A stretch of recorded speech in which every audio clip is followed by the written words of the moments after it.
Little Dubai ng Hong Kong. Taran!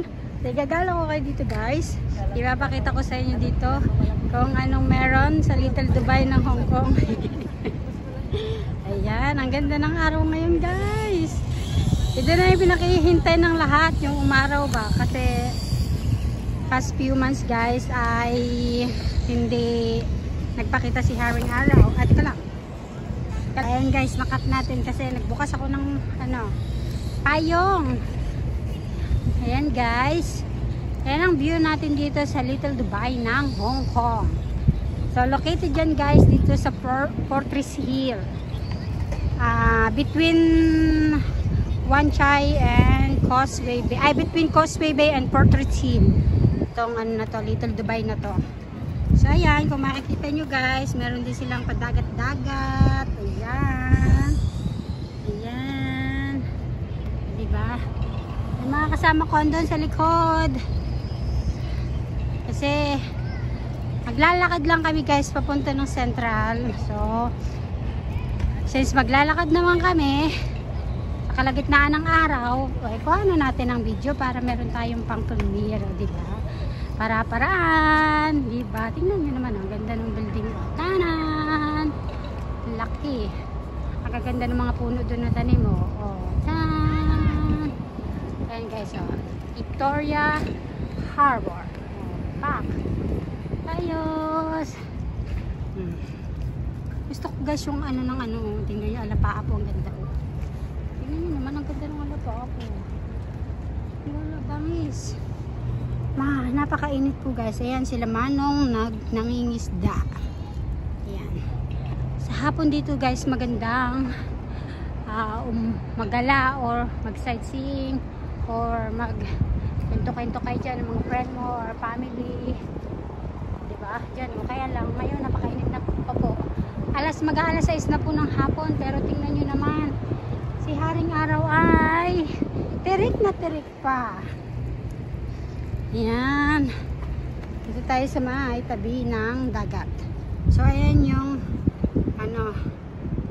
dahilan kung bakit tinawag tong Little Dubai. Yung anong yan. Yung spiral na yan. Ayan guys. Dito naman sa kabila. Ayan. Ini. O diba? Ang ganda ng mga ano. Ayan. Mga boat. Mga bangka. Mga kung ano pa yan. Yan, ginagamit pang dagat. Diba? Yan. Tantan. Ayan.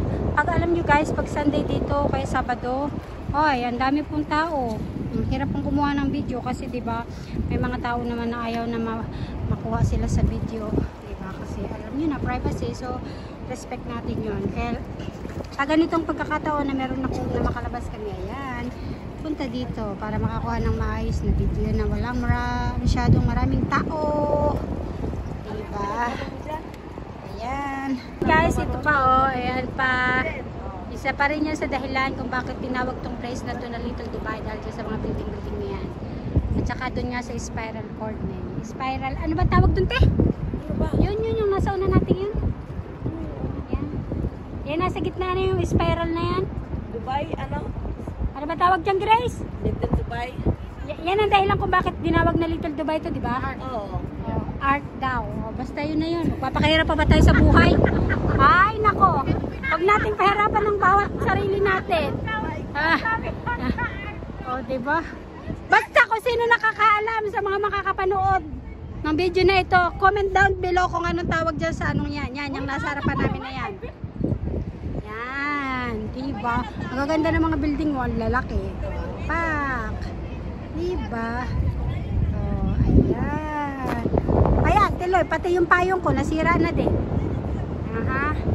Ito naman sa kabilang side, ito naman guys, ang makikita nyo. Tana! Tanta! Walang handa.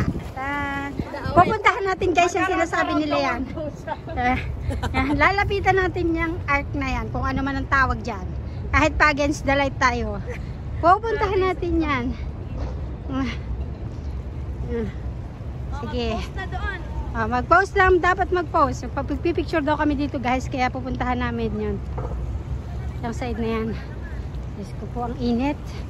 Vlog is life talaga mga kapatid. Ayan. Dito na kami sa